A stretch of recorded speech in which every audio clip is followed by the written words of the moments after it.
Okay, in the US, the system signaling 7 are known as the North American signaling architectures.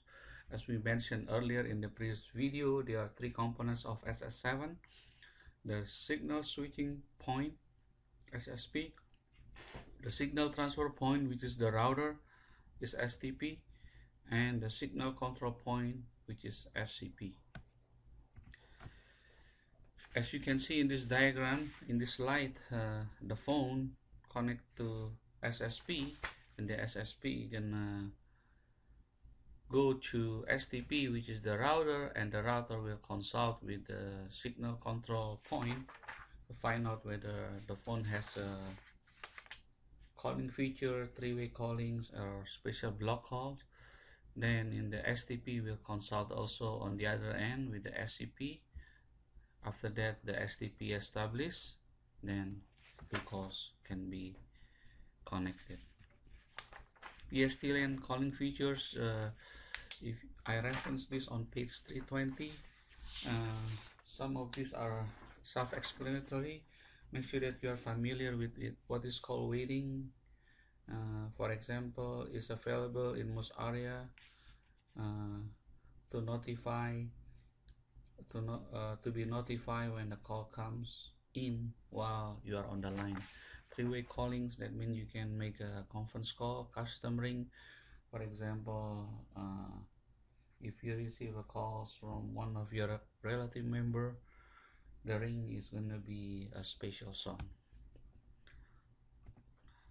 Private system features. Okay, make sure that you're familiar with some of this concept. What is CDR? CDR is a call detail record, is a traffic reporting. Most PBX system and the VoIP system support detailed traffic reporting. This report details the use of the trunk line that connect to the service provider, like the phone, the time, the date, the IP address, and the port numbers. The direct inward dialing, or DID, is used to assign a phone number to a user phone without requiring an internal extension to be dialed or through a receptionist. That means if you have 100 employees in the organization will purchase 100 numbers. So if someone calling in to a person A or B, they can have a direct number instead of through the operator. The hand group, when the hand group extension is dialed, the phone in the hand group take turns ringing until someone answers one of the phone. The hand group algorithm determines the extension that rings first to the next. There are three different kind of a hand group system. The first one is a sequential algorithm. It sends the calls to the first extension in the hand group and only move to the next extension if the first one does not answer in the timeout windows. Second one is a longest idle hand, send the calls to the extension that has been idle for the longest period. For example, if there are three operators and the operator C has been idle for about 10 minutes or 15 minutes, let's say, then if there is an incoming call, it will go to operator number 3. A peer hand is send the calls to the next extension in the hand group after the extension that most recently answered a call. This is like it's a round robin.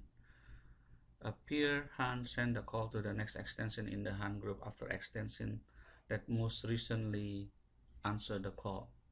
It's round robin, so if there is an incoming call, it will try the first one, the second one, and if the second one answered the latest one, it goes to the next one, and then if the third one just answered the call, it goes to the fourth one. Some of the system actually is a combination of some of this, and it depends on the tier level. For example, like tier 1, tier 2, or tier 3.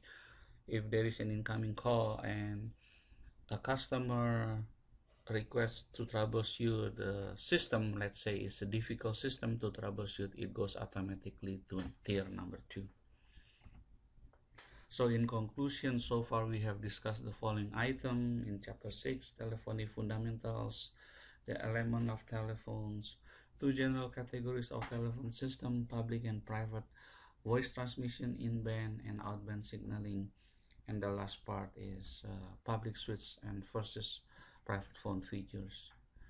Thank you for listening. Thank you for watching this video, and hope to see you in the next one. Thank you.